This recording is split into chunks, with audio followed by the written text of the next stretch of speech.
What's up, guys? What's going on? How is everybody doing? Good morning, good evening, good afternoon, good night, wherever you're coming from, wherever you're logging in from.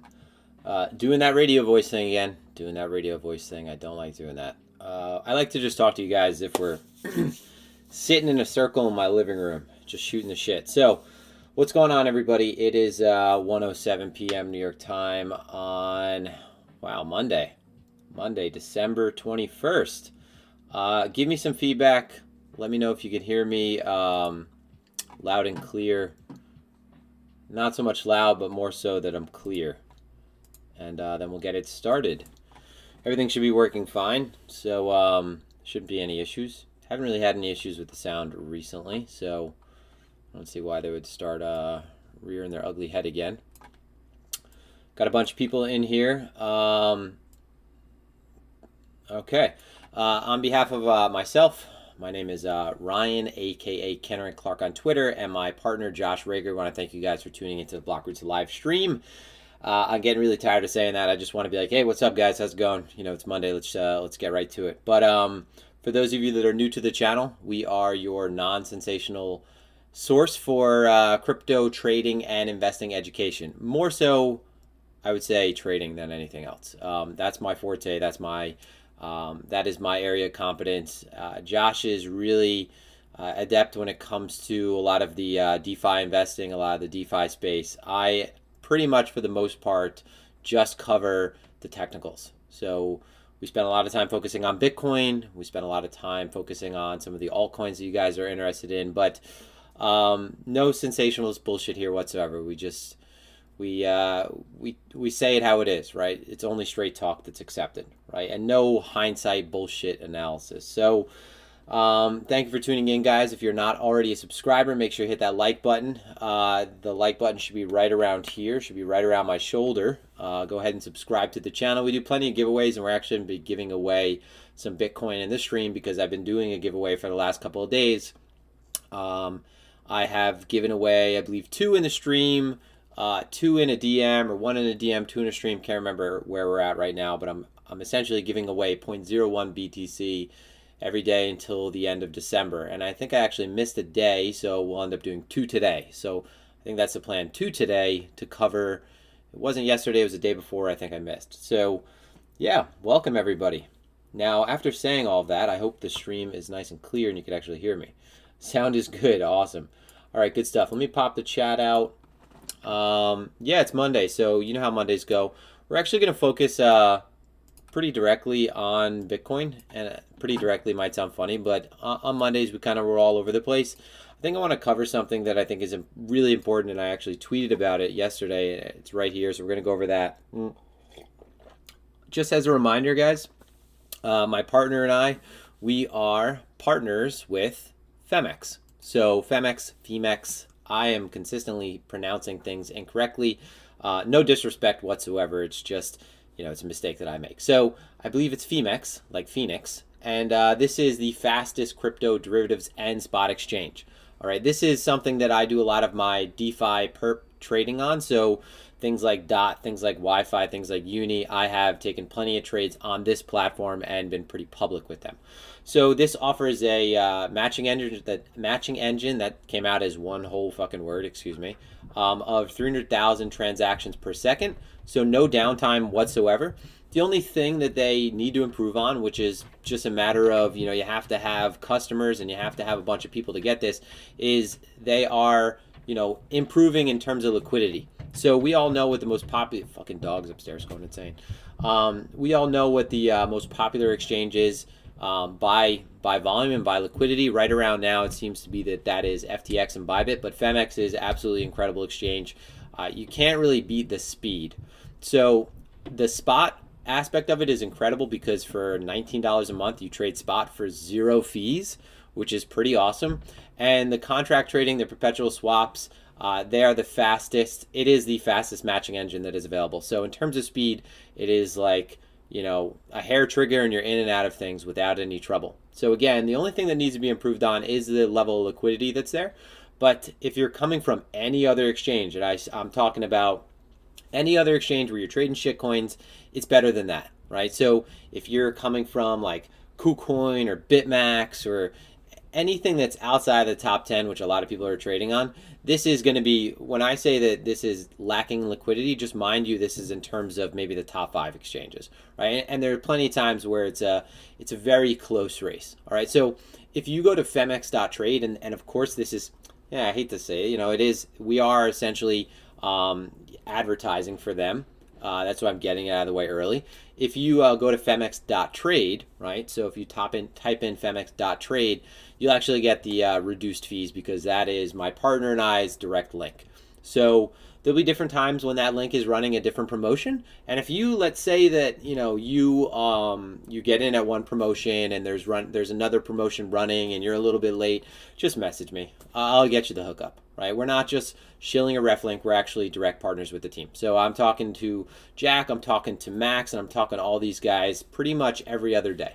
So this is something that I try to focus on, I try to bring up from time to time. I hate to beat the whole, like, every time we do a stream, we have to touch on our partners.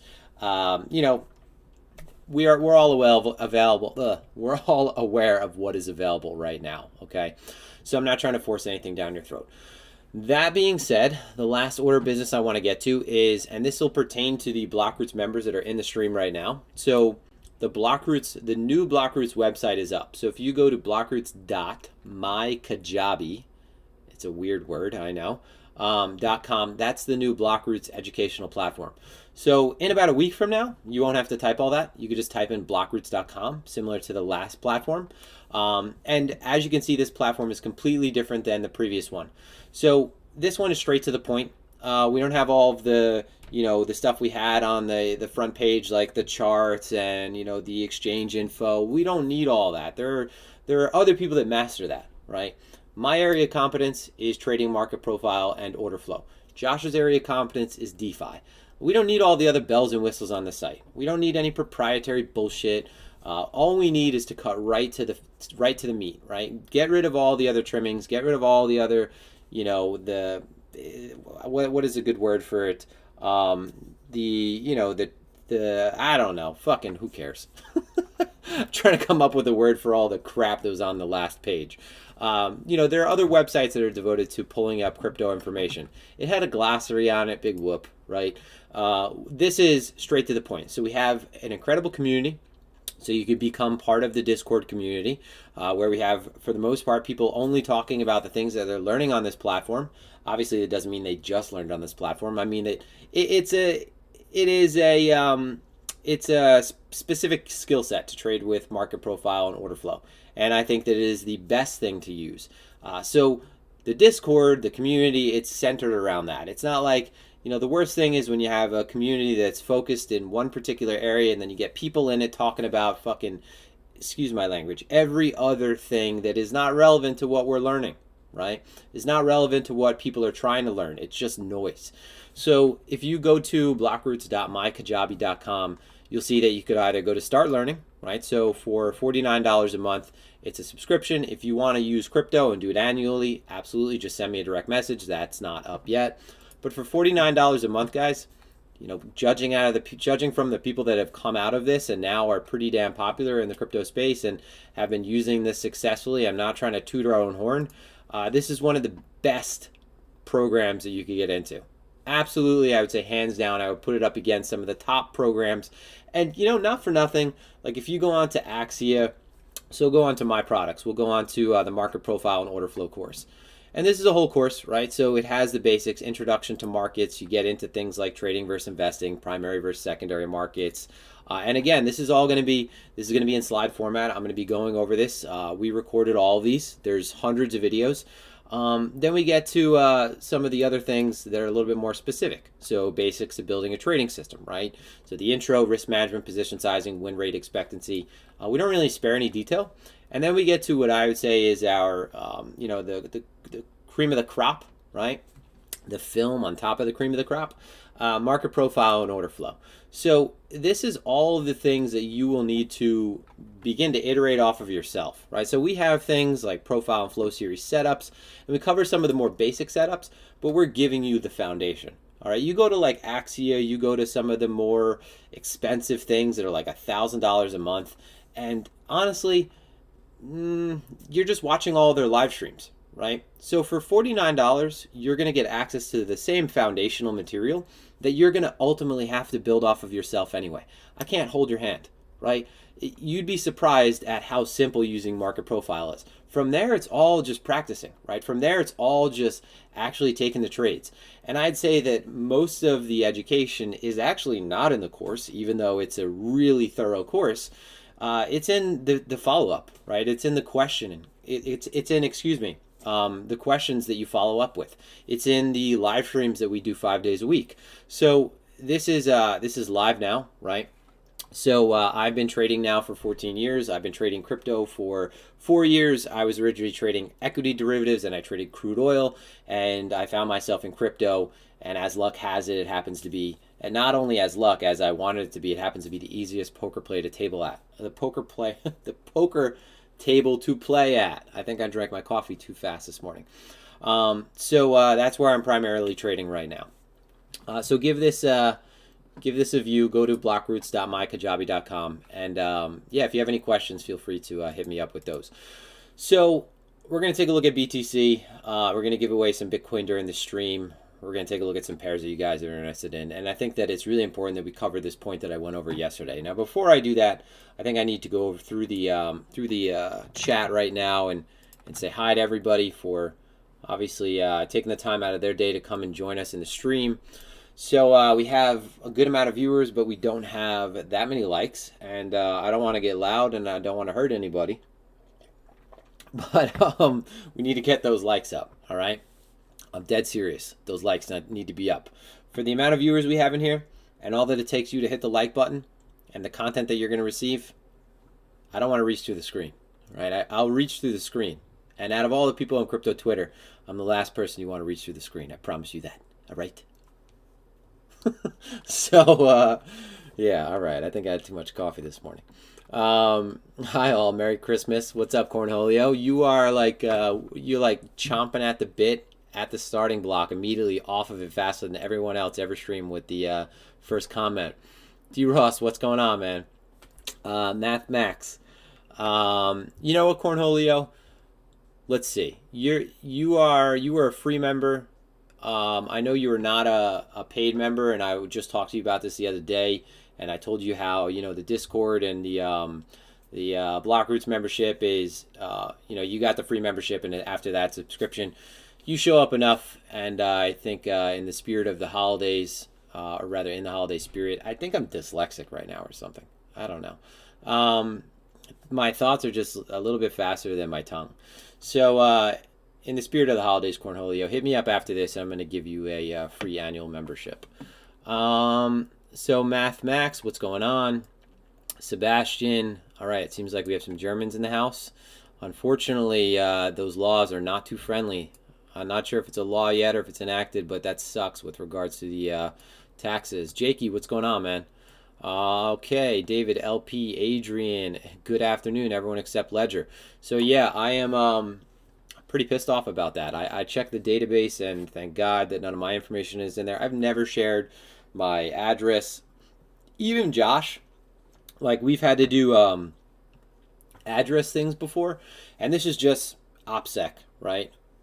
Even Josh, since the day I've talked to Josh now for going on 3 years, even all of our business stuff, I've never given him my personal address. His address is, I won't get into it, but I've never given my personal address out. I use Ifani for my phone service, so I do not have a public phone line. I use a very encrypted phone service. It's called Ifani. Check it out. I don't work with them whatsoever, but they were incredible. Talking to the CEO, he called me right away. He set me up. He made sure I was set up, made sure everything was smooth, and it is completely, I'm not worried about being SIM hacked. Knock on wood, always have to worry about, at some degree there's a non-zero chance, right? But you have to be really careful, guys, especially when it comes to crypto. John, connected. D. Ross, Carlos, what's going on, man? Carlos, I guess are you a biker, dude? Your picture, I remember on Twitter, has you on a motorcycle, or unless that's someone else. I guess at this point on crypto Twitter, it's like me saying like, hey, blah, blah, blah. So what's it like being a frog? Because, people don't really have their real picture up, except for me and Josh and a few other people. What's going on, Adrian? What's up, buddy? Tor, Lance, Crypto Fellow, Adrian, okay. Trading with market profile order flow more expensive in terms of fixed costs? No, I don't think so, honestly, Adrian. I got to be honest. The only reason I have TradingView, and I've said this for the longest time, I never used TradingView when I was trading previously. I barely used it. When you're using whether it is trading software like Trading Technologies or any other charting software, or if you're using a NinjaTrader, a Sierra Charts, I don't care, fucking TD Ameritrade, Thinkorswim, you don't really have a need to use a charting software like TradingView. The only reason I started using TradingView was because, not for nothing, as corny as it sounds, when I first came to crypto, I was sharing things that no one was even talking about. No one even cared about it. I'm glad to see that the market matured now to the level where it is, to where people are kind of interested in these things and actually are really fluent in them. But when I came on, if I shared something like I used to share a Trading Technologies ladder, right? It wouldn't get any love. People are like, what are you using? There was no sort of, if I'm trying to teach you a concept and you're using TradingView and I'm using something else, it just doesn't translate as well. Versus, everyone is familiar with the TradingView chart. It sort of is like this, I don't know, it's become understood as being a part of the whole crypto Twitter experience, right? Sharing your TradingView chart. As stupid as that is, but we do stupid things, right? People do stupid things out of habit all the time, so it's not that mind-blowing.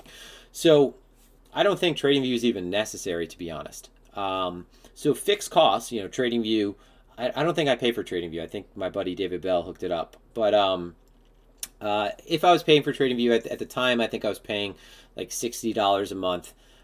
Sierra Charts, that is anywhere from, depending on, I think my data integration puts me well over 100. Exo Charts, I think that's like, I'm not sure what Exo is. I don't pay for Exo.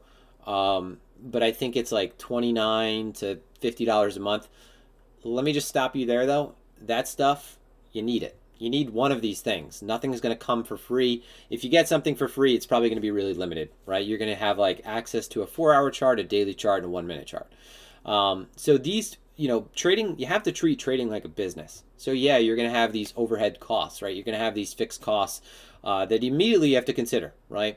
Trading with market profile and order flow, it's just a different tool you're using. It's not going to be any different in cost, right? So if I just, if I just use Sierra for the trading aspect of it, it's like, don't quote me on this, $29 a month, $39 a month, I can't remember, right? But either way, it's the same as TradingView, okay? So I don't think it's something that's significant. And if you're going to pursue trading, these are things you're going to need. Like, I don't know what to tell people who are like, they're getting involved in trading, but they don't want to put up the money for like some of the smaller things. I get it. I get not everyone has the money per month disposable to put out to these things, but then you shouldn't be trading, honestly. And now, I'm not saying that to you, Adrian. I'm kind of just speaking to some people. But they're in it for the wrong reason already. I know they're trying to like turn $20 into 20,000. It's just not happening. All right. Dubs, what's going on? Hi, Luna, what's going on? Weifu, Victor, what's up, pal? How's it going, man? Victor, man, long time. Feel like we haven't spoken in a long time. Okay, X Factor, Crypto Rise, you got it, Cornholio. All right, so cool. Let's get into it. David, thanks, man. So that is, those are plans. So that is at least a year in the making. So as far as the blueprints and the architectural plans I showed you, and those are actually, so the exterior ones are new, okay. The interior ones are an older version. It's a long story. So this house was originally actually, it was an idea by a guy who lives like 2 blocks away from it. And it was this compound he wanted to build to retire into. He owned a telecom company. And he has a bunch of horses on his property now. But he wanted to buy this new property at the end of this block, right? Near the state park. It's on 4 acres, and he wanted to essentially, I think either he wanted to sell his first home, move into this one, who knows. But he owned a telecom company, and it went bust, right? So he had everything set up to create it one way, and we're basically getting those plans, and we're going to iterate off of them. So someone was kind enough to hit me up and say, hey, I'm an architect and this doesn't make sense and that doesn't make sense. And, there's a lot of things that are actually going to be changed around. But that is like 99% finalized right now. So we're just waiting for a few more details with regard to stupid shit. Like there's a wetlands area and you have to be, I don't know, there's going to be something with regard to the zoning of the property and where the horses can be specifically. So there's a little bit of a speed bump, but I think it'll be completely fine. It's like anything else. If you've heard about anyone ever buying a home, it's never a smooth process, right? So yeah, I appreciate that. It's more a home for my wife, honestly. It's pretty much everything is for my wife. And I say that with, all the love in my heart, but it's totally true. It is totally true. So, can you share your Exo chart setup? Absolutely. So I don't know what UBT means, but hell, let's get it going. All right, so really quick, the one thing that I want to go over, okay, so I'm going to try to keep these lessons where we touch on what's going on in the market. So first things first, we'll take a look at the market, and funding looks like it's becoming somewhat normalized. And I mentioned the other day that there's Bybit and BYBT, and then there's Viewbase. Viewbase, and I said this before and I completely forgot it, so just a case of me being absent-minded, because I actually shared Viewbase before and said, hey, guess what, it's predicted funding. And then I was looking at Bybit one day, BYBT, and I noticed there was a disparity, but it's actually, this is predicted. So I like to see this to see where the positioning is going to, or how it is beginning to shift, so we could actually see that things are becoming a little bit more neutral, whereas they were pretty elevated recently. So again, we're in this position where at a high, Bitcoin has not shown any absorption. So it makes sense there's no absorption because there's no one who is a big seller up here who is stepping in front of price willingly trying to fill a major position. That's not what we're getting. And that's not what we've had for every single move up that we've had so far. So we haven't had throughout the entire duration of this entire run from March, we haven't had maybe more than one occasion of absorption. And by absorption, I mean that at the highs, we had indication that buyers were getting actually more aggressive than they had gotten at previous highs, right? So something like cumulative volume delta becoming overstretched, yet price action not doing the same, indicating that maybe the heavier hand was above absorbing it. We haven't had that, right? So when we're looking at price come into a significant level, what we're looking at is either, absorption, an increase in momentum, of loss of momentum, so exhaustion, right? Or, we're looking at, I said the first part, increase momentum or breakout, right? So we haven't had any sign of absorption yet on the higher time frames, which makes sense because we're just in price discovery mode now. So I don't think there's any one big or multiple big willing participants willing to step in front of this. And you're just getting, instead of that, you're getting buyers just getting rolled over. So you're getting a lot of heavy positioning towards the highs on the derivative market. So you're seeing that, something like Bybit, something like FTX, Binance futures are just getting really well overextended from something like Coinbase. Coinbase, GDAX, not even called GDAX anymore, is it? Gemini, Bitstamp, any of your spot markets. So you can see even right now, all right, Coinbase is at 807 and Bybit is at 829. So there's a $19 premium. So if you're looking at the BitMEX funding indicator, it's going to show you the same thing, even though BitMEX is kind of becoming, it's not irrelevant, guys. It's not irrelevant, but it's just not becoming our area of complete focus at this point. But this tool is still, it's still indicative of what's taking place in the broader market with regard to futures and spot markets, right? That difference in that basis rather. So, you know what I sound like right now? And I only just watched the stream recently because someone mentioned his name. Crown Crypto Crave, the guy talks so fast. And I think I've had too much coffee this morning, but it's better than me being kind of like out of it, right? And being tired as hell. So this is an indication, this premium index, right? It's a derivative of basis. It includes that interest rate component. It's not just basis. So you're not just seeing the basis right here. This is indexed. So this is just showing you that the market was very long at the high on the futures exchanges. So you get a rollover, you get poor positioning at the high. So context positioning, right? And in this case, you don't want to be positioned aggressive without any further conclusive breakthrough or range, right? So when you have a range that is forming, so if we look at a high over here, we put in another high, you're not getting a significant break of these highs that's leading to overextension. You're just getting price that is still coming into this relative area of resistance. And you're seeing that basis or that premium is beginning to increase. So if you have price that is ranging, right, and it's in a relative range, it's relatively ranging. It's not precise to where it's, we put in a definite high first and now we've been stuck within that the entire time.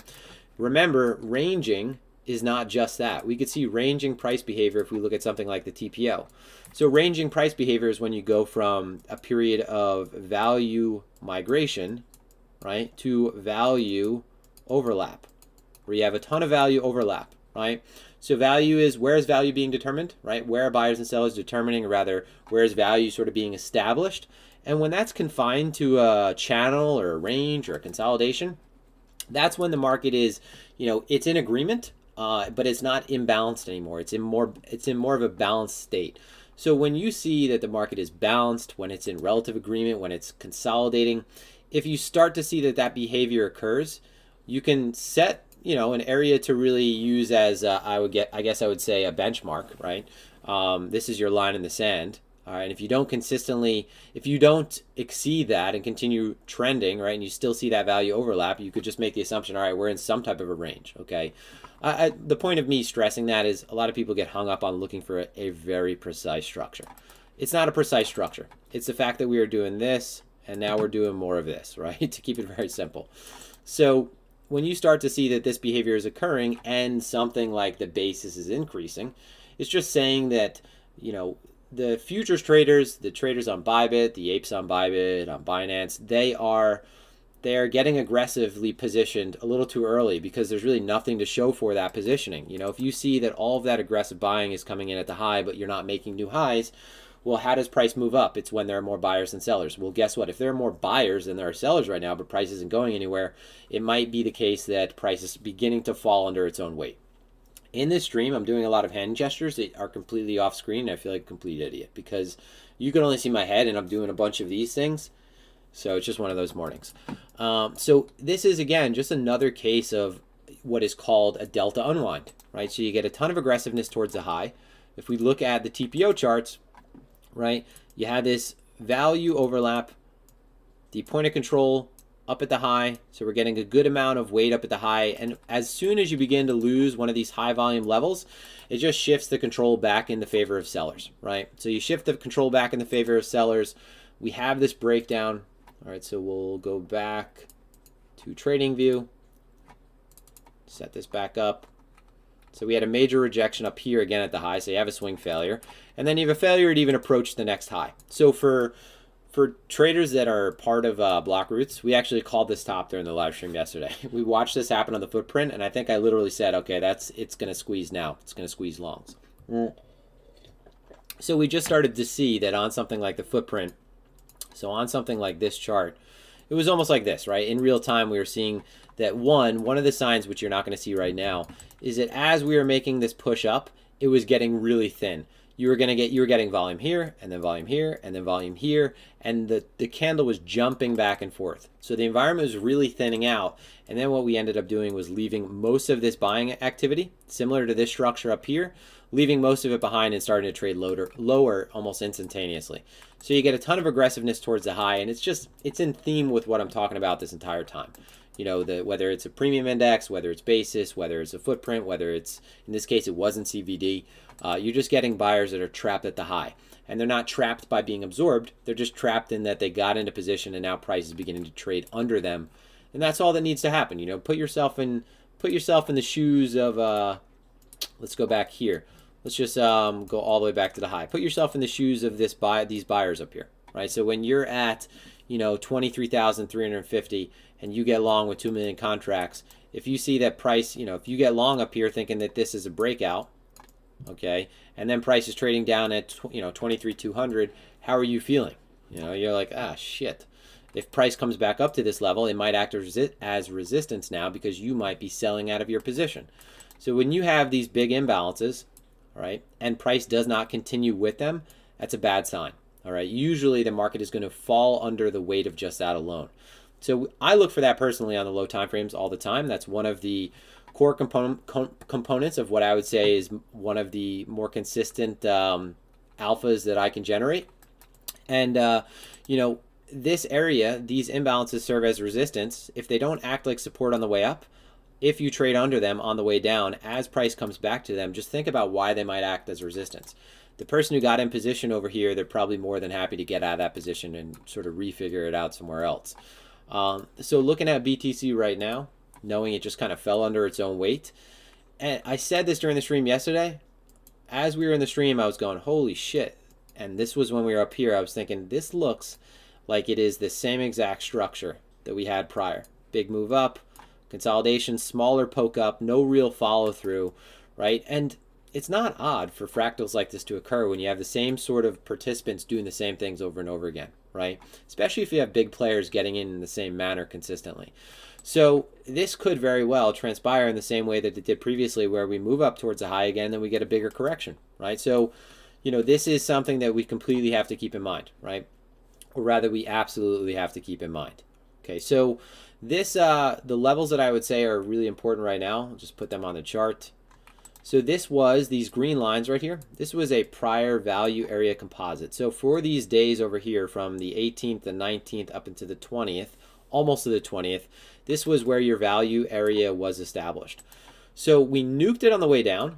So this is 1, 2, 3. I was short up here, and we nuked it on the way down, right? You weren't expecting this to act as support the fourth touch over, right? Especially after making a lower high. You nuke it on the way down. The reason I got long this morning was because we began to find support after taking these lows. If price puts in this type of large move, all right, dumps into the low, I like it when it vertically comes into the low. The same way that I'm willing to sell something that vertically, in a very impulsive fashion comes into a resistance. If it comes up like this, all right, if it comes down like this, I'll buy it. If it comes up like this, all right, I won't sell it. If it comes down like this, I won't buy it. All right, if it comes down slowly and allows you to have time to get into the dip, that's not the dip I want to buy. What I like about this is it took out the level, it took out the lows, and that was a lot thrown by sellers. That was a big wipe of open interest. So if we look at open interest right now, we'll go all the way back to that. That was a big wipe, right? So from here, okay, let's back up. Let me just put on a time-based setting. So you can see it right there anyway. So we have this high, big wipe right here, right? It sounds so funny when I say that. Big wipe, big wipe. But this is a big wipe of open interest. How many times are you going to say it? Jesus Christ. But so you have that big sell-off, right? And if the market is able to maintain this low, it's already like the sellers have shot their load already, right? They've shot all of the ammunition that they could possibly shoot off at this point, and we haven't taken out this low.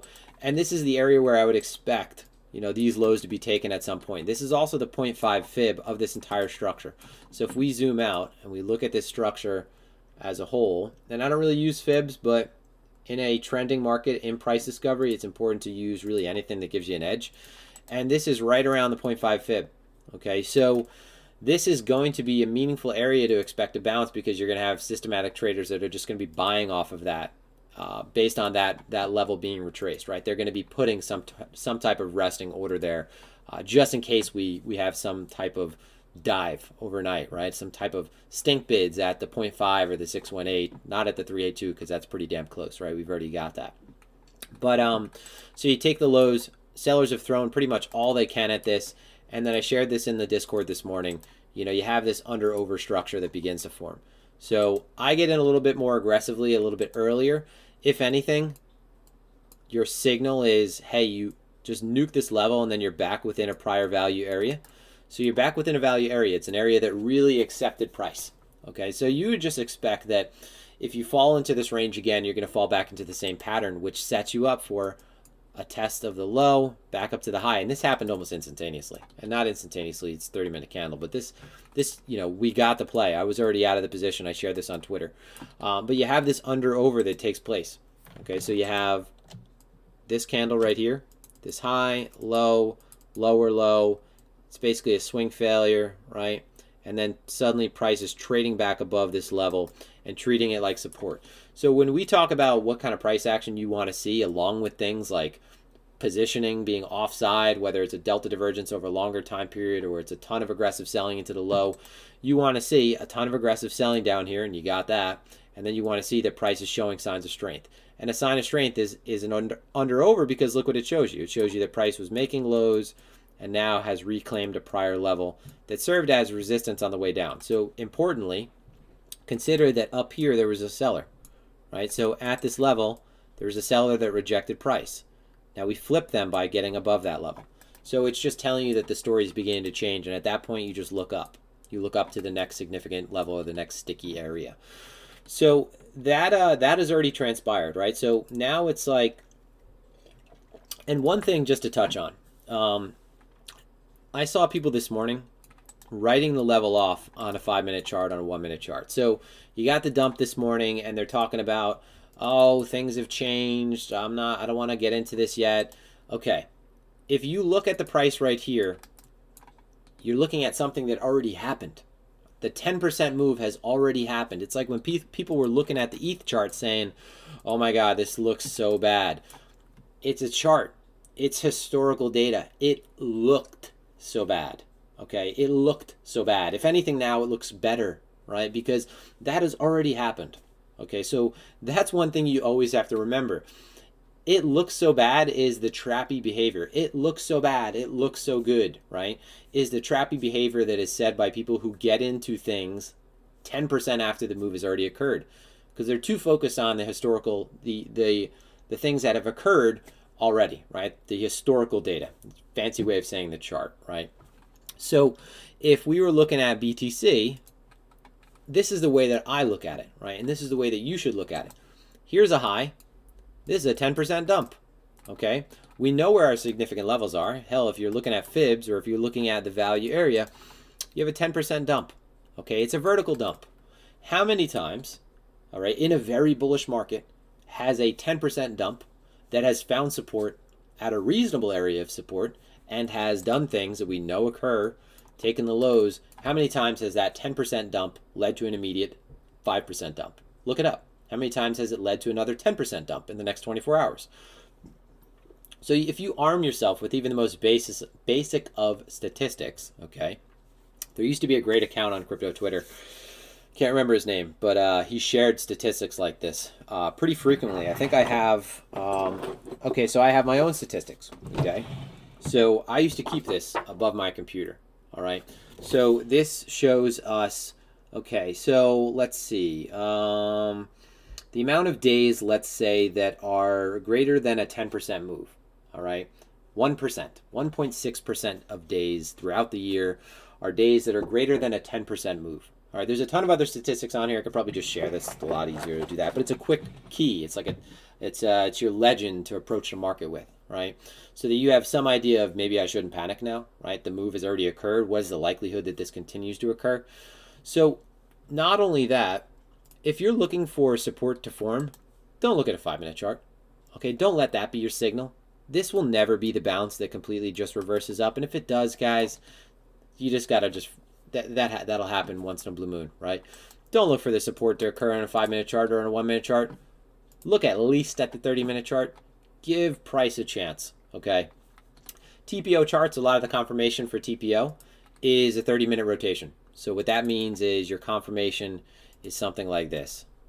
Expand. It's one of these bars being present in the area. So that is one rotation. So right here, this is a 30-minute period during the day. So for a TPO chart, for something like the Dalton rule, so let's just go over this. The Dalton rule is that, let's just, let's reference this one because this one kind of worked out, not the best setting, but it did fill this void. So a Dalton rule is when you open right here outside of a prior day's value area. So in crypto, it's 24. So if you close outside of the value area, clearly you're going to open outside the next day. There's no overnight gap. There's no overnight action or anything that can take place between these TPOs. But if you open up outside, so you closed outside, right? If you gain acceptance, 2 rotations, so something like this. So if you gain 2 rotations within the prior day's value area, there's an 80% chance that you'll go from one side to the other. So in this case, you gained nothing, right? This was 1/2 hour. It happened right away. But the idea is, for basic market profile from the early days of market profile, this this was 2 days that were 2 TPO periods that were used for confirmation. So what that means is you would have to look for something like this: 2 periods, 1, 2, right? So two columns, let's put it that way. So that was used as confirmation. So that's basically saying you need an hour confirmation. So imagine an hour candlestick, and this was back to back, so technically it's an hour candlestick. But the idea is, don't give price 5 seconds. Don't give price 1 minute. Don't give price 5 minutes. That's unreasonable to expect that, and put it in perspective too. Okay, you just took out a level. This was an important level, right? This was a significant support and resistance flip. Okay, so this was your composite. So let's go back to the Bybit chart. This was your composite. You flipped here. You get the first test of it. That's cool. You got to play off of this. You had sort of this under over again. So low, low, over, back above, move up, back to the next level. These setups show up all the time, by the way. So if you're having trouble trading, start with a very basic setup. Look for how many times it occurs. Start to calculate some expectancy from that, and then take every single setup you see. Okay. You can't complain about trading until you actually try focusing on creating one kind of setup. And this happens all the time. So you get a retest back into support. You get this swing of that low. Market pukes. Market is now trading higher, and you're targeting the next sticky area. All right, so you tested this multiple times. The idea is you just nuke that level. You just nuked a level that is a, what is this? A 4-hour level, right? Yeah, it's a 4-hour level. Okay, so it's 4-hour level. It's probably a daily level. No, it's not. It is kind of a, you have daily, you nuked a bunch of levels, right? There hasn't been any kind of major daily swing besides the one at the high. But you just nuke this level. It's a 4-hour level, and you're giving it 1 minute, 5 minutes to hold up. Like, give it a break, buddy. But it sounded so stupid. Honestly, what I'd be expecting right now is another test of this area. And then I'll look for another long opportunity. I think that you end up setting up, I think that we end up puking back into this low at some point. So retesting this area and then making another move back up towards this high. So whether or not that sets up another play from 22.5 back up to 23.2, we'll see. If you want to get a better idea, and I'm going to get into something that I think is really important next. This started as a double distribution. It filled out pretty quickly. So double distribution means that it looks something more like this, and then is just separated by a really thin area of single prints. The market was balanced but low conviction, and then if it's to the downside, it's a long liquidation structure. So it goes zip very quickly and then finds a new area of balance. The fact that when this happened, all right, normally if the market's going to continue down, this single print area, so it's going to look like one line of TPOs, which you don't have any in this area right here. This single print area between these structures, so imagine if the structure or the TPO looks more like this. This area right here should serve as resistance, right? So you should have trouble getting back above this level. The fact that we already cleared up this middle area, right, and created something that looked like this. So initially it looked like this. So you had, let's expand this. You had this single print, and it was just this here, single print, and then another area of balance and another tail down there. So the fact that we cleared up this inefficiency already, I just can't see many signs that say we have to worry about much more downside. Yes, maybe we spike the low again, but I'll just look for another play at the value area. So if we, let's say we make another move, I'm not getting in position right over here. So I closed out that perpetual swap trade, or that perp trade already. I'm already in spot position. I'm already as exposed as anyone can get. But if we make another move at this low, I'll probably take anything that looks like this. So trades back above this prior swing point. And then again, same thing, play back up to the highs. Other than that, the long opportunity that I could see setting up, or I think would be reasonable, that's above us, because not from here, right? There's a retest, that's fine, I don't really care. I don't really want any part of that setup. I'd rather get involved at a claim back within this range. So if we're able to, now you see the level, right? This did its job already, kind of, right? I don't think it's going to do its job. So same as previous points where I've said, you know, if it's a bearish retest, this should do its job, right? If we're now back above this level for 5 minutes, if we're back above there for any amount of time where we have a little bit of a retest with a high volume sell off into that level. So let's say that we break above here and I see, this gets sold heavily initially, I'll just get in position, because I think that if you break above back into this, and let's just zoom into these levels. One, you have a good amount of confluence. All right, yesterday's value area low is right there. So yesterday's value area low, so you'd be reaccepted within yesterday's value area. It was a very balanced day. That would probably mean that you're going to just rotate the same way that you did yesterday. So if you are into yesterday's value area, you're right around the weekly open. You're getting a lot of people that are going to get a little bit more jumpy at market buying in at that point, I think. And you could see something like this, right? Move back above, and then suddenly you're back up at this level, and you probably just clear the high at that point, honestly. So that would be something to look for as well. Let me just look at the comments. Let's see. Have a sip of coffee. But this right now, it looks like exactly what happens in a bull market, right? So what happens in a bull market? You get a significant low that's established, the first move up, right? So this is your next major extension. You get this low, so everyone focuses on this low, right? Everyone puts their stops down here thinking that if they're up here that, hey, at least my stops are down here. Nah. The market a lot of times is going to come in really fast into this point because they know that for a lot of people this is the defining feature of this trend. So if you look at this, you think, oh God, that's a gap. Next area of support is down here. So the market runs into this level, gets a ton of activity, it increases, it causes a massive increase in participation below this low, so you get a ton of liquidity, and then this is gobbled up, the market trades back above, and then we might dance around here, but the next thing you know, we're at 25K a week from now. So this happens so many times where the market makes a very violent dump into that point, and then ends up fully recovering, right? And this has happened, just look at the previous trend, right? How many times the market puked into lows. I mean, remember this dump right here. Remember, as if that's a word. Remember this dump, right? This looked like, oh shit, we just took the high, now we're puking. Oh my God, we're sitting above a gap, we're gonna die. And then market moves sideways. I would be very bullish if the market just moves sideways now. So if the market just moves sideways up here, did something like this, chopped around here, I would be so bullish. All right, and not just on that alone. I think that if you see this, let's say you see a puke into here, anything that looks like it's a micro consolidation down here, start to look at the funding. All right, make sure it's staying negative or base, or at least neutral. There you go. There you go. It's already happening. You start to see that where this is flattening out. You start to see that Coinbase is trading higher. It's not doing it right now, but it was doing it earlier. You start to see that that's trading higher, and then just the ultimate, I think, cherry on top of that would be to see something like, I'll just put on a time-based chart right now, see something like Delta show a divergence to the downside. So looking at cumulative volume Delta, if we got something where you had, so let me scale this appropriately. And this is already starting to do it over here. So from this low to this low, you have a slightly higher low, and here you have a slightly lower low in terms of cumulative volume Delta. Right, so this is a big dump, right? So it kind of throws things off. Wipe the slate clean for open interest.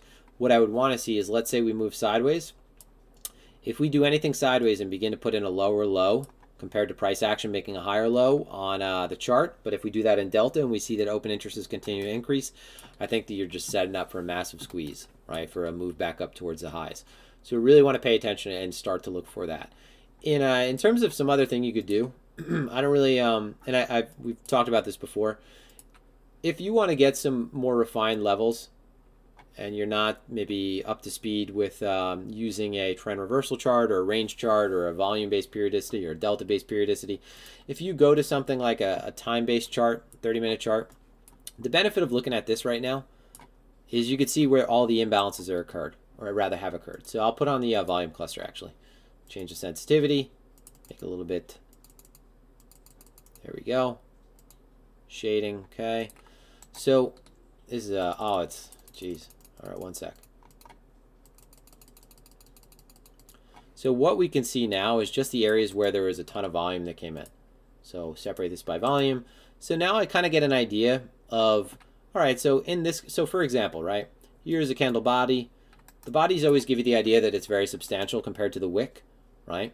But there's a whole gap right here in terms of volume, Okay, so your support level in terms of volume and activity are your last supports, well, obviously right here, previous high volume imbalanced levels.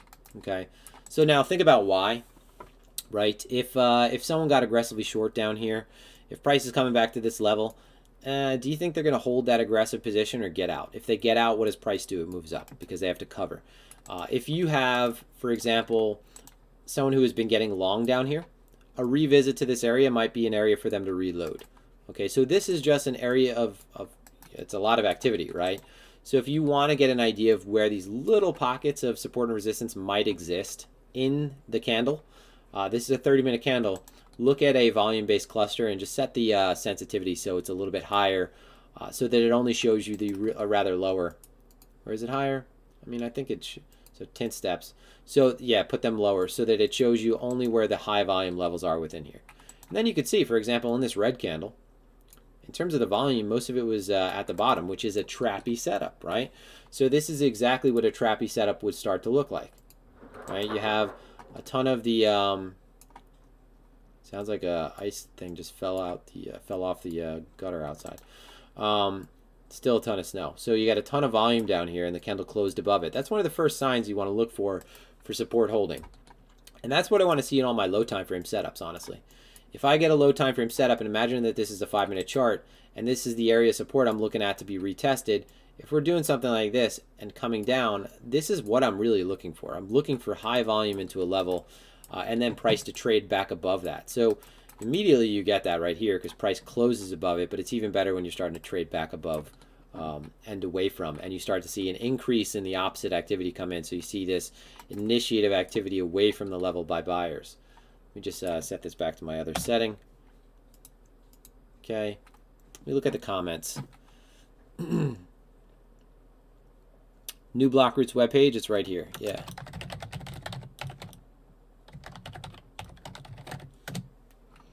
Okay. Yeah, Binance went down. Isn't that funny? I know. You know what's hilarious to me, guys, is that everyone knows right now what the game is. There's like a race right now between traditional asset managers to get involved in crypto, and everyone is just second guessing it right now, and thinking that, oh, you know, I read that, you know, oh, the last time 2017, this, you know, people were this excited. It's completely different feedback that we're seeing generated by the market right now than there was in 2017. So, you know, your 10% dip that you're not jumping at, they are jumping at, and they've said that they will jump at it. So make no mistake, this is, I think you're going to see consistently people getting just bearish with every pullback. It's just going to be funny because the trend is not showing any signs that it is done. So, all right. So I want to go over the point that I made on Twitter yesterday. And this is something that I think that you need to do. So let's see. So, okay, what do we have?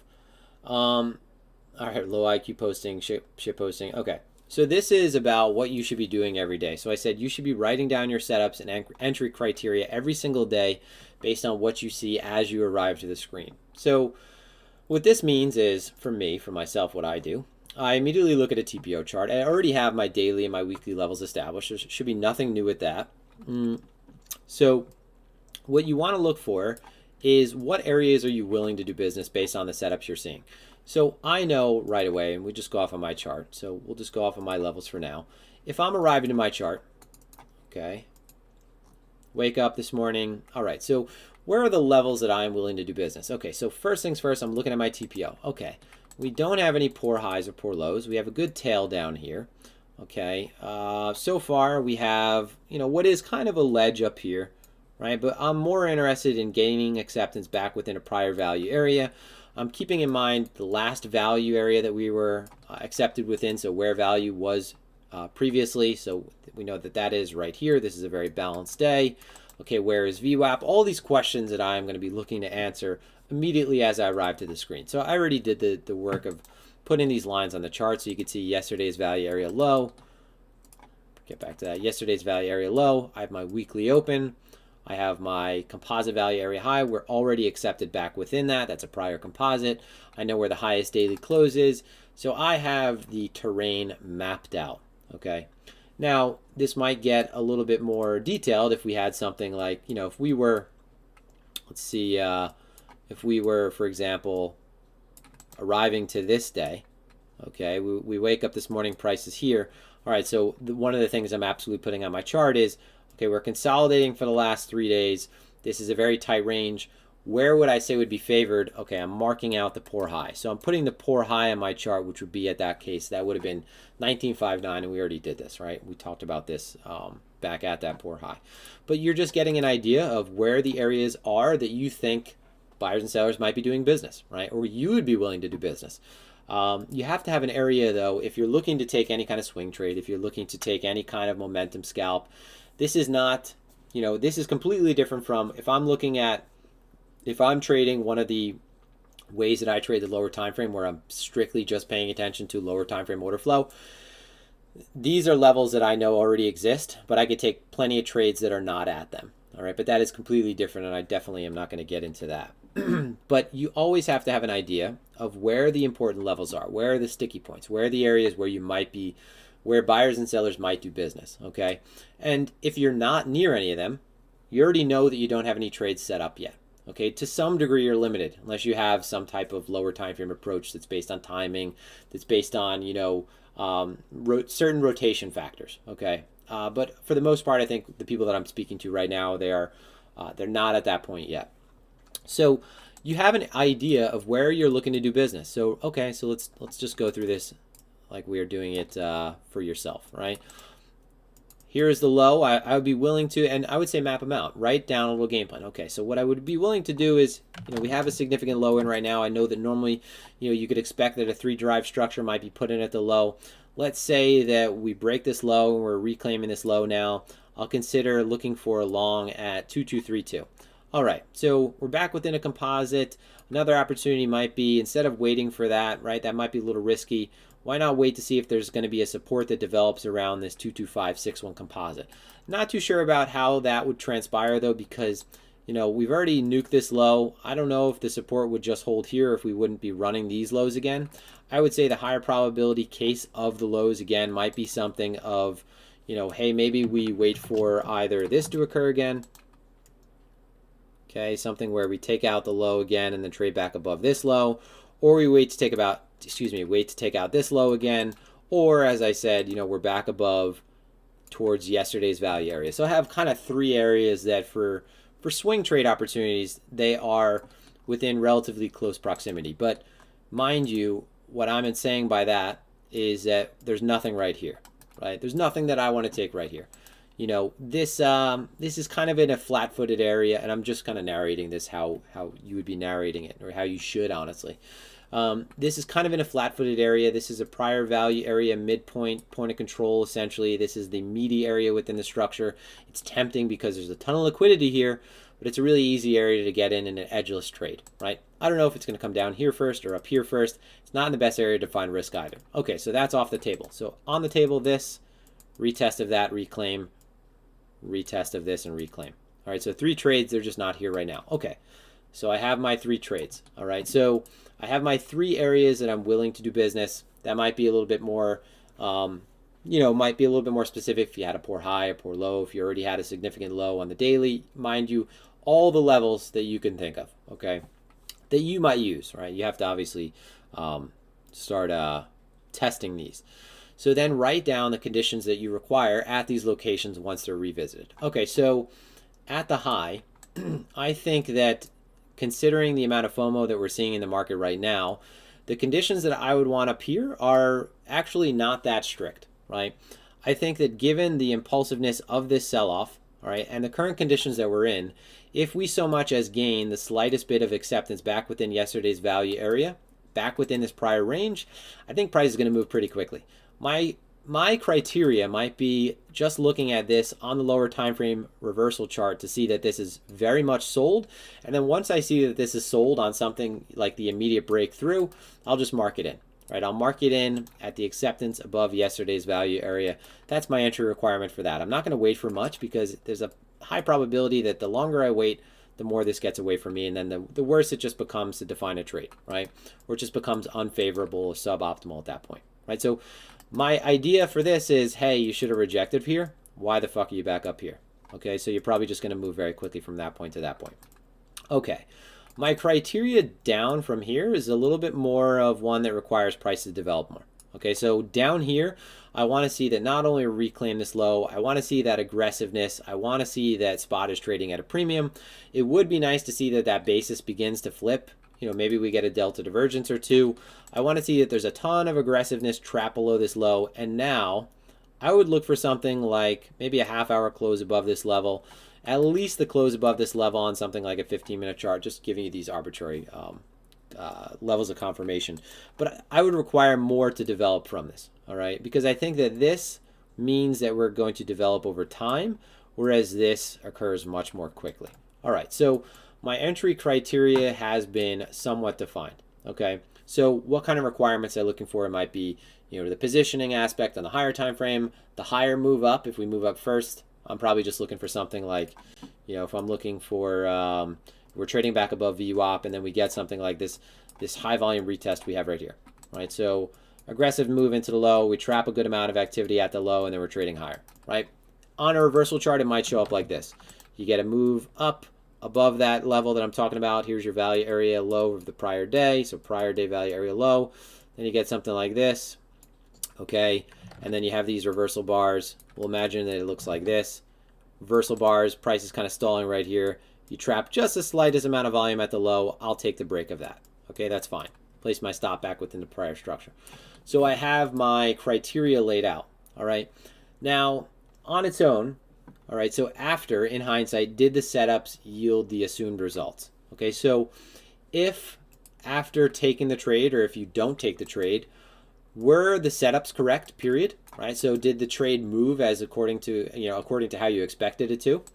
Okay, if it did move, let's just go back to what I said. So if it did move, in hindsight, did the setup yield the assumed result? Did you miss on mistaking a setup then, right, where there was no setup? Okay, did you fail on the entry condition? So, God, it's getting to be a mouthful for me to talk. So let's say that my criteria up here occurs, but moves up, fails, and then checks back. Maybe this is flipped. Maybe I start to see that, okay, this is something that takes longer to develop, and this happened to occur very quickly. All right, so I have that for my journal, right? I'm recording how these setups occurred based on what I assumed to occur, right? At this point, you could just grade yourself, right? And that's what you ultimately should be doing. You should be grading yourself. Are you chasing things? So that's another thing that I got into. Are you, according to your plan? Not only that, so you have now your levels that are drawn out. Did you take a trade between here? Did you take a trade before one of these levels was acquired, right? Did you, see that this setup occurred and then suddenly you're taking it up here, right? Did you buy before the reclaim down here? So did you chase after things or jump at things? I think that this is something that you absolutely need to do, and you have to have a method, right? You have to have some type of, I said, scientific method to your approach, where it is very planned out, right? I don't want to arrive at the end of my trading day and see that I have a loss that is from a trade that I didn't plan out, all right? So I know the levels that I'm willing to get involved at. I know the entry criteria that I'm willing to, that I'm willing to go off of. And I'm going to try to stick to that. And over time, maybe after a week, 2 weeks, 3 weeks of doing this, at least what I'll hopefully get is something that stands out. Okay, so what stands out? All right, your entry criteria is shit. All right, you keep jumping the gun.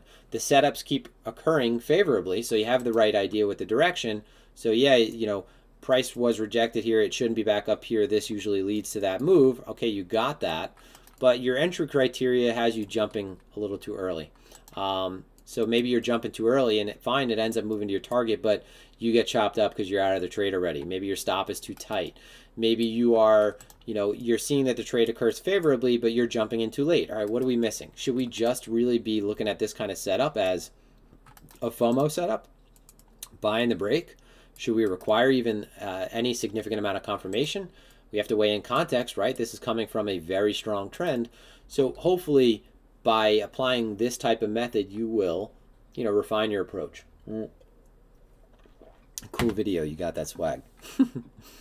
Let's see. So I just wanted to cover that. I think that you absolutely have to have a process and you have to have a plan. And I think the most important part about this is not the finer details like, oh, Kenner and Clark derives his levels from market profile. I have to do the same thing. Or Kenner and Clark focuses on value areas. It doesn't have to be that at all. Your setups can be based on moving averages being dynamic support or resistance. It could be based on, I don't care what it is, right? I won't even get into examples. I think the most important part of this is getting to the end of your trading day and scoring yourself and not having any negative points that come from taking trades that you didn't plan. So look at the chart in the morning, and even if it's your moving average, if you're close to the 20 period and you're saying, hey, I'm going to take a trade off of the 20, if you found yourself having taken a trade before that, right? If you found yourself having taken the trade before this level, right? If you're taking upon the return to it, right, rather than the reclaim, you just don't want to be in a position where you are taking the trades that are not according to your plan. At least set a plan and go by it. Be part of trading successfully is being organized and having a plan, right? So that is one thing that I think a lot of people will start to realize is, oh shit, I chased after a trade. I chased after the short. I FOMO'd into a long. So yeah, anyway. Okay. Let's look at some of the comments. So I don't look at CVD on Agra. I look at CVD on EXO. So I don't know about CVD on Agra. I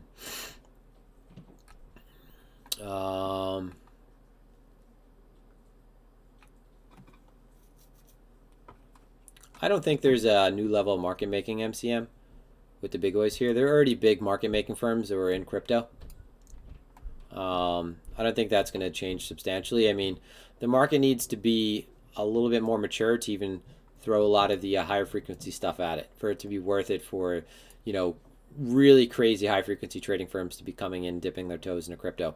The crypto high frequency is not the same as traditional market high frequency. If you just go by like the minute by minute activity of something like the ES to something like Bitcoin, it is absolutely insane how much of a difference there is. Okay.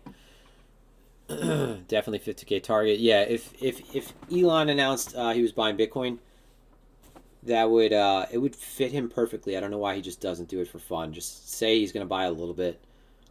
The guy does not care about. Clearly, he is the boss of Tesla because he does not care about what anyone thinks when it comes to posting. I love Elon Musk, by the way. Do you think we touched 23? So yeah, just to recap. And this is awesome. So I was in a short last night, and It was an awesome short. I left limits up just in case, and I'm in position, and I got in right after the BlockRoots live stream, guys. So for those of you that are in BlockRoots, remember during the stream when I said, "Oh shit, we're probably going to turn now." I ended up getting in right around after that, not immediately. But I put limits up here because I was thinking, all right, this might poke up one more, but this thing is coming down. Like it's getting really thin up here. So I'm in the short. I get like $100 move, and I'm like, I'm going to bed and I'm thinking, I fucking hate going to bed on positions. If I could justify going to bed, I'm in spots so nicely right now that I'm focused on trading lower time frames. I'll go flat at the end of the night. I don't care. I've traded this trend. I want to say probably my best trading my entire life has been the last since the entire trend. And I feel like I have from March. I feel like I haven't gotten much wrong, and it's been a really awesome experience because it just goes to show you that no matter what, no matter where you are in your trading career, anyone who acts like they have nothing to learn or no area to improve is just full of shit. Okay, when you are trading one asset, the longer you trade it, the more you are familiar with it, and it's just you are familiar with your adversary at that point. So I feel like I am just mastering my craft when it comes to Bitcoin. And I thought I mastered it. And the crazy thing is, and for all of you guys who are new to trading, I thought that I was the shit a year ago. A year before that, I thought I was the shit a year before that. Okay. And I'm constantly looking back on myself. In the same way when you grow up, you're like, oh my God, you thought you knew a lot back then. You didn't know shit. So I'm looking back at myself thinking, holy shit, you thought you didn't have a lot to learn? It's not, I don't think that it's the things that you could draw to the front of your mind as, oh, I learned this today. I think that it's more along the lines of just pattern recognition and your subconscious picking up on details that maybe you don't even, that immediately don't come to mind, right? That your brain is just an incredible machine at spotting. So, yeah, where was I going with that? When it comes to, fuck, I lost myself on, oh, so I went to bed, I was going to bed on this, and then I closed it out. And I'm thinking, I'm just going to close it out. I don't want to fall asleep on this. Yes, I think I'm right, but I don't want to fall asleep on it. So I closed it out from my phone, and I left the exchange page running on my desktop. Okay. So it was still, it was, I didn't refresh the screen or anything. I just left the screen on sleep, came back to it this morning. I closed the position out, but then when I came to the position this morning, I saw the position. I guess the Kashi wasn't cleared, however you pronounce that word. I probably say that wrong too. I didn't refresh the screen, so the screen was still in that position, in that short, and it was an awesome short. Like it showed me the full. I got to see my profit potential from that short if I had held on to it, which wasn't a crazy profit, but it was like, oh shit, I should have held on to this. You refresh the screen, and you saw that I was exited out the trade. That trade was gone. Yeah, so I think that this 12.32 level. I think that, yeah, guys, I think that this is honestly what occurs down here. I think it's all just going to be a shakeout, and I could see something that spikes this low again, though. So mind you, I could see something like that develop, but I don't see any signs yet that this is coming back down here. There's a lot of people that are right now in a race with each other to get their hands on Bitcoin, and the thing about it is, that might sound like stupid because what is the importance of that? Well, the importance is that Bitcoin is a really limited supply. I always say it's a low float. To put it in perspective, if you trade stocks, super low float. There's not enough to go around, literally. Okay, so if this is a race between larger asset managers and larger players, they don't like to be. They're stupid and petty like normal people are. So people think that like they think of smart money. Smart money is just as fucking dumb as retail half the time, honestly. And I've dealt with some really smart money people that are just the same emotional idiots that your average retail trader has the potential to be. And they fall victim to the same behavior, emotional shortcomings that, you do on the day to day. And they try to impress their friends and they try to one up their peers. So I don't think that there's going to be many big dip buying opportunities for a while. Could be wrong, but I mean, what we go off of is what we see, and we're seeing that the dip is immediately bought, right? So it's not like I'm making this stuff up. I'm not going just on how I feel. You're seeing that you get this aggressive move and the market just gobbles it up. Let's see. Okay. I comment a video of how to mine ETH for free, Funk Space. Great insights, cool video. You got that swag. Thanks, man. All in market buy, DC. So dollar cost averaging is good if you have like a plan over time that fits your let's say like your income or your monthly expenses or your financial situation. You know, okay, I make this amount of money each week. I'm going to put this amount in Bitcoin, and you're limited to that. A lot of the times, to be I want to stick with the theme of like just disposing of garbage YouTube information. 9 times out of 10, lump sum, just swallow the medicine all at once, beats dollar cost averaging. Especially when you have some level of information like you do with Bitcoin now, knowing that it is in a strong ass trend. It's not like we're talking about doing this like in some shitcoin. This is something that is becoming way popular on the public stage. All right. And this time around, yes, it is different. Okay. So dollar cost averaging, it's suboptimal compared to just jumping in. And I'm talking for myself, right? The times that I've gotten in position, I've, literally a lot of the times I've actually market bought in a substantial amount and thought, the basis points I slip right now are going to be nothing compared to what I make. So it's in terms of being transaction cost sensitive, I'm not worried about it. Sounds like the dogs are just going crazy. You hear the bones upstairs. Okay. I think Bybit has replaced BitMEX's CVD in terms of importance for sure. I think BitMEX still gives good confluence, but I think Bybit has been giving great trading signals. One of my better forms of alpha on the very low time frames is from Bybit, and it's because I think a lot of idiots trade on Bybit with size. So let's see. Have you been looking to build Aave? So as far as Aave goes, let's go Aave, whatever. They need to make like a dictionary for all of these tickers with the proper, pronunciation, so that I could say them correctly. As far as Aave goes, you're seeing. I think that you're going to see in January and February alts really take off. I'm not worried about Aave, right? As far as Aave, where it goes into this. Excuse me, that sounded funny. Aave is violating a previous high within structure. This is a lower high, but I would expect that you could put in some type of longer term range. I added to my position back here. If this comes back into it, I'm not changing anything, honestly. I think this, the same along with SNX. Look at this chart in the high time frame. I mean, it looks, this only looks like it's going in one direction. Over time, it might do this in the interim, but I think that these things are going to outperform in the long run. So yeah. Okay. Yeah, so I know it's not like I know two billionaires. One of them is completely one of them he actually he owns a restaurant in New York. So he owns the restaurant. It's like his toy, but he owns a payment processing company, and the guy doesn't really have any clue when it comes to investing. I don't think in terms of the stock market. His company went public last year, and like his son always shares the like stock price like a year later, like when it goes up like 20%. But I think completely clueless when it comes to how markets work. And why would he know, right? It's not his area of competence, right? His area of competence is payment processing systems.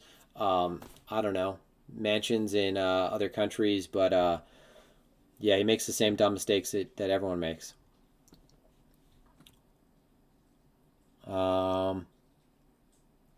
Let's see. Av targets. Yeah, I don't know targets, guys. I mean, I think it's going to be over 100, 130. I'd say it was my first target that I shared in the market insights, but I don't go much more beyond that, much further beyond that. I think 130 is reasonable to expect, and then it's like if we're in the beginning of a major bull market, I think, like I said, January and February, you start to see that a lot of the stronger blue chips outperform. So the more important thing right now is knowing what is strong now. I think that what is strong now will continue to be strong. What is dying now is not a mean reversion opportunity. It's not we're going to pairs trade this relationship that'll continue forever to the future. And by pairs trade, I mean like if we see that over time, that there's two assets that are hyper correlated, right? And they move like this over time, and then we get to the point where suddenly, in terms of their relationship, they're doing something like this. Oh, this is an awesome arb because these two have been heavily correlated for so long that now this is definitely a long and this is definitely a short because we want to capture how this relationship returns back to the norm.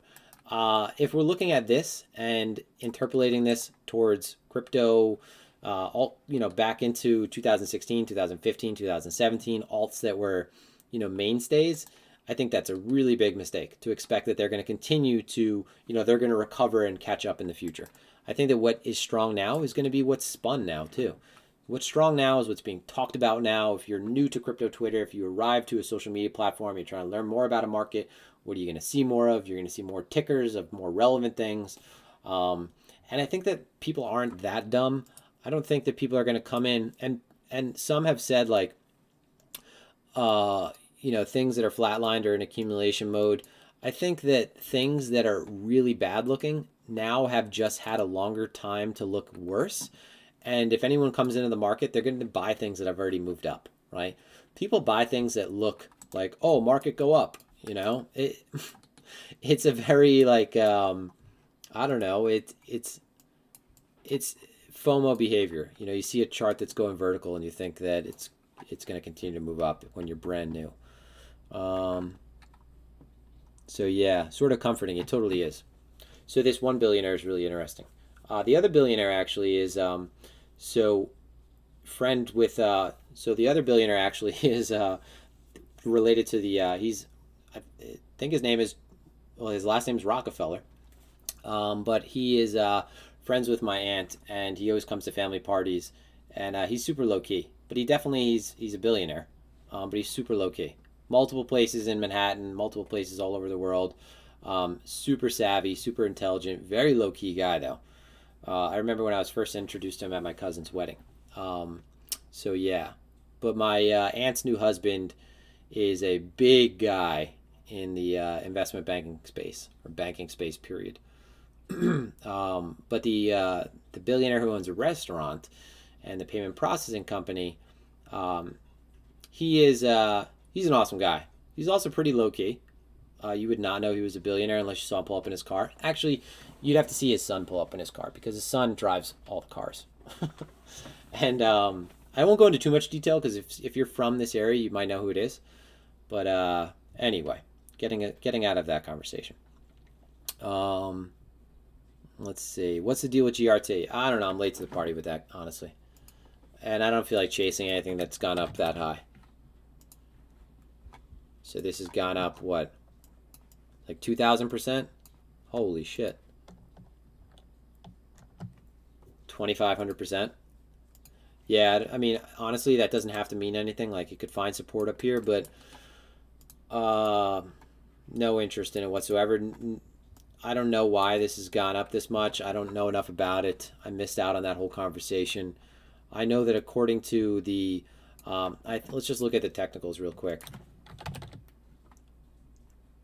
GRT.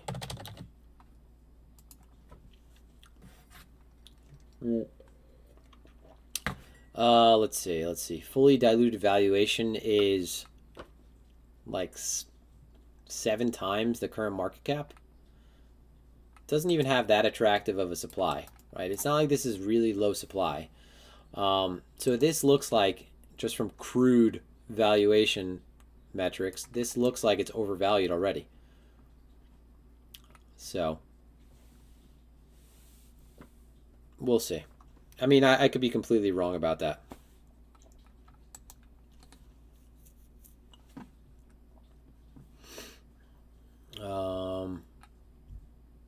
How do you keep your long-term holdings off exchange? I don't have them on exchange. What do you mean? I have multiple hardware wallets, and they're in different places, so everything is separated. So for this ledger thing, it didn't really bother me. I wasn't on the list, and yeah, and no one would find my, like, I never have any of my crypto really. I have crypto on exchange, but it's a infinitesimal fraction of what I have in my hardware wallets.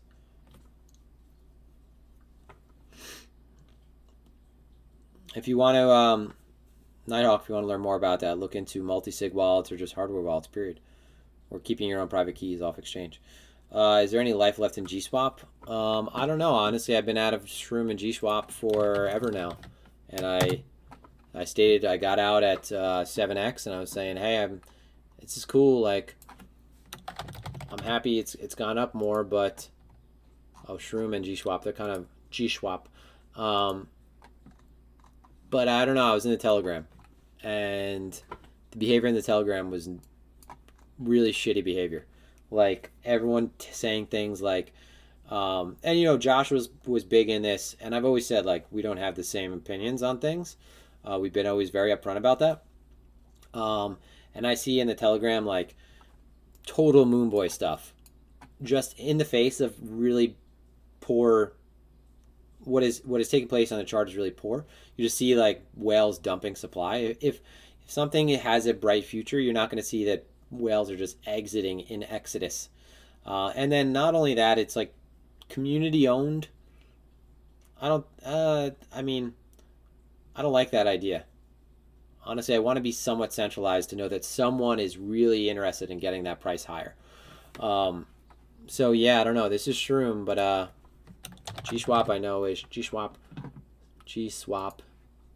Same thing. I mean, the Telegram. Like, if I look at a Telegram and people are like, "Oh my God," they're saying things like, "When in a month $1, in 2 months $2," and they have no, and it just shows they have no concept of how this even works. I think, okay, how can I get out of this as fast as possible? There's no way that this is going up to those levels. Um, and it's after putting in a ridiculous move the way that they did, you just see it continues to lose market structure. That's how that's what happens once you have something that makes a big move up. So let's say that you have a chart that does something like this, rips up, puts in some sort of structure, but there's few and far between, right? It's extended as far as you could get, right? This is the only structure. As soon as it loses a structure, there's nothing stopping it from coming back down there. There's no one stopping it because everyone's thinking, I'm not buying it until it comes back down there. And then for anyone who's in here, they're thinking, well, shit, I'll buy it back down here again. Let me get out of here. So you'll just never find support between a level. So right here, I think I said that publicly too, that you're coming back down here. And then if you go to Shroom, it was the same thing. It was a loss of this level. So, and you just come back down to the base pretty much. Later, Kilgore. Thanks for stopping in, man. Yeah, Will. So I don't know anything about GRT. So when I talk about it, it's coming from a complete place of ignorance, and I won't sit here and act like I know it. So, I look at the chart. I give you my opinion on that. But as far as crypto fundamentals or DeFi fundamentals go, I'm very limited in skill set there. I know the basics. What stands out as very ugly versus what doesn't. But as far as like what these projects are doing, I couldn't tell you. So I could always miss something. There will be unicorns out there, right? And I'm in things that I'm pretty confident in, but I go where the big money goes. So, what do you think about interest-paying platforms like Nexio? So I think interest-paying platforms are awesome. The better the earlier that you are, right? I think that they are awesome. I'm not that interested in being part of them. And I got to be honest with you, I think that I'm not interested in being part of them because the ones that are very legitimate are not available to me in my region. So, and you can't VPN your way out of some of these things. So for some of the more legitimate crypto interest-bearing platforms, I can't get onto them because I'm based out of where I live. I live in the worst place in the United States for crypto rules and regulations, and it's the financial hub. It's one of the financial hubs of the world. So, isn't that funny? There is no catch, I don't think. I think that over time, as you get more people populating it, the returns begin to diminish. But there's no catch. NFTs, novelty. I don't see NFTs as having. I see it as a novelty. They're not new.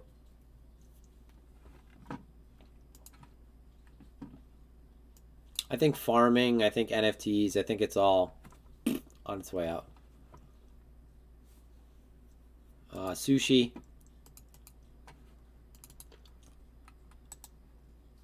Nothing stands out, honestly. Sushi has put in a very strong trend. At some point, you're going to get a correction up here, right? Where is it going to stop? Just look at your more recent levels. So I wouldn't expect that it wouldn't violate the more recent highs. So look for support to develop somewhere between, I'm saying this kind of loosely, but so look for support to develop right between here and here. So that's a big window, right, guys? But hey, price doesn't stick where we want it to. Some people say like, hey, how come you couldn't say a more specific price? Because some influencers will say things like, oh, this is going to be, I expect it. They'll just put it all in on one level being the support. so that if it isn't, you'll fucking forget about it. And if it is, they'll come back with their next stream and say, see, I'm not going to do that. It's an altcoin. It's really thin.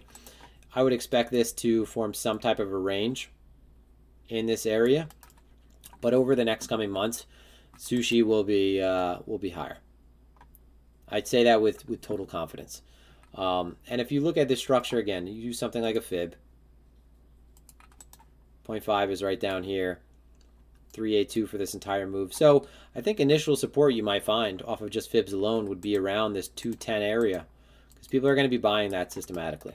So not to mean that they have an algo that's employing market order based on that, but that they will be paying attention to the chart around this area. So between 216, 215, 210, and then you have your steps on the way down. But I think that over the next 2-3 months that this is going to be higher either way. Coin trader, that's really funny, man. Yeah, totally. Let me look at Uni.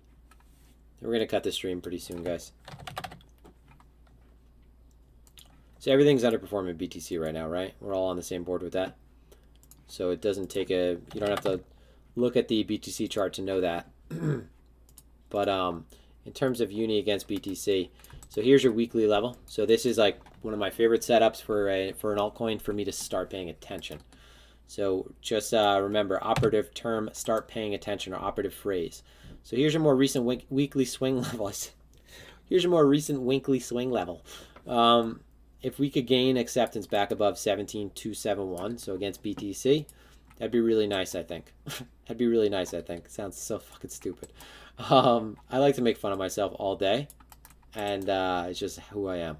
But very clearly against the dollar, you have a very obvious area of resistance.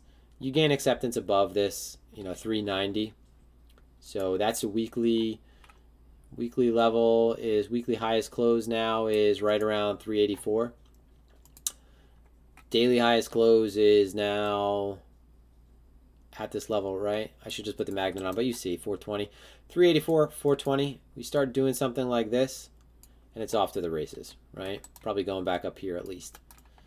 But it's had a lot of trouble there, right? It's had a lot of trouble there, which makes it that much more significant if you flip that. If you flip that, right? If you flip that, then it makes it that much more significant, and you'll likely have a considerable amount of follow through. Not for nothing, what's a good sign is that you have something like on OKX, you have this very negative funding. Who knows why it's that specific to that exchange? Maybe it's hedging. I don't know. Because it's not across the board, so it's kind of positive across the board. It'd be great. So the funding is great if you see an altcoin that has really negative funding across the board, right? Look for the setup, because then you might get the squeeze. So ZIL, yeah, Brian, happy you asked. I went over ZIL in the last stream. Awesome turn for the best, right? ZIL showing that it's still relevant. That's all it takes, guys. I mean, a lot of this is just the chart. We focus so much on the chart because the chart gives you the first story. It's the first thing people look at. Show me the chart, right? I hate when people say that traditional asset managers and traders and hedge funders don't care about charts. Complete bullshit. That's certain hedge fund traders. Certain asset managers don't care about charts. Certain asset managers don't care about technicals. Certain asset managers only care about technicals. It's like there's 50 people for every little nuanced category you come up with. It's so fucking stupid when people say things like that. But the chart is the first thing a lot of people look at, right? Chart is what inspires confidence. So against BTC, look at ZIL for the last 5 weeks in a very strong uptrend. A very impulsive move back above a prior swing high. So on the way down, you're bouncing on the way down, and now you're retaking this prior level. Okay, so that's against BTC. That's phenomenal. All right. Against USD, all right, you can get a longer-term chart, but I said this in the last stream. You might not get a retest of this area. This might have been it. Excuse me, indigestion. This might have been it right here. All right. So you ultimately, if you're a bull, want to see this high hold. So you want to see 3 cents hold. And then I think you could look back up, all that previous levels that were significant, which were like 11 cents, 12 cents, 23 cents. If this maintains strength, I don't see why it would it would shift. And this gave you a great setup too on the weekly. So you put in weekly lows, you nuke them, create panic, and then you're trading back above them. It just sets up a move to the high. Why you use log? Well, some of these charts you can't not use log, right? Using log makes it so that I could actually put this chart in without it getting wonky if we go back to things that have really long price history. Using log actually takes the emotion away from the chart too. It standardizes the percentage change differences versus on making the increments and just dollar change differences. So anyone who says you shouldn't use log charts also is just, it's not something that is going to really change anything. Besides, you know, if you're using certain trend lines, yeah, it'll deviate from that. But for the most part, when I'm trading and looking at a chart, I'm not going to be looking at log. So if I have it on, it's just because I left it on from looking at a previous chart and haven't gotten around to changing it. Solana, yeah, I don't know a lot about Solana. Let's see Solana's chart.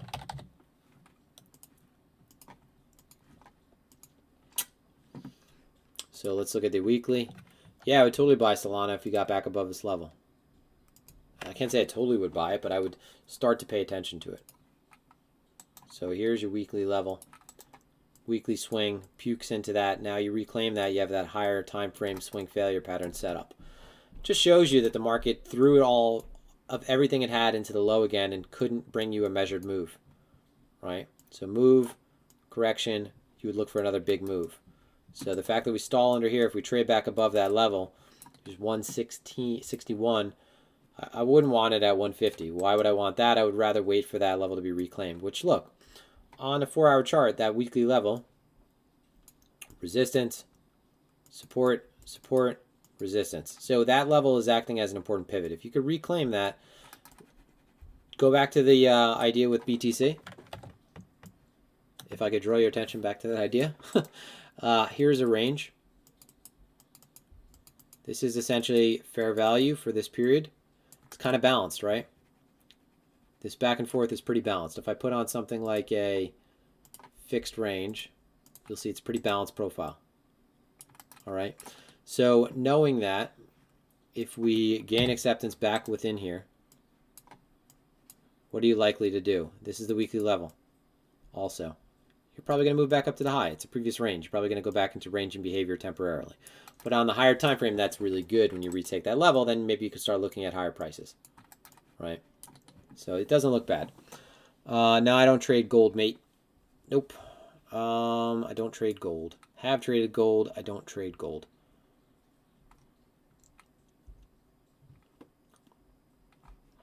The wick on SPY. Well, market sold off over 100 points last night. So, you know, I look at the ES. It's E-mini futures. It is, you know, it's not S&P futures, but it's E-mini, which trades around the S&P, obviously. But I traded the ES for a long time. But yeah, this is just, it was a 100-point move overnight. Completely retraced the move, for the most part. You know, a 100-point move off of fears about a virus strain? I don't think so. So just a heads up, guys, and then I'm gonna wrap it up.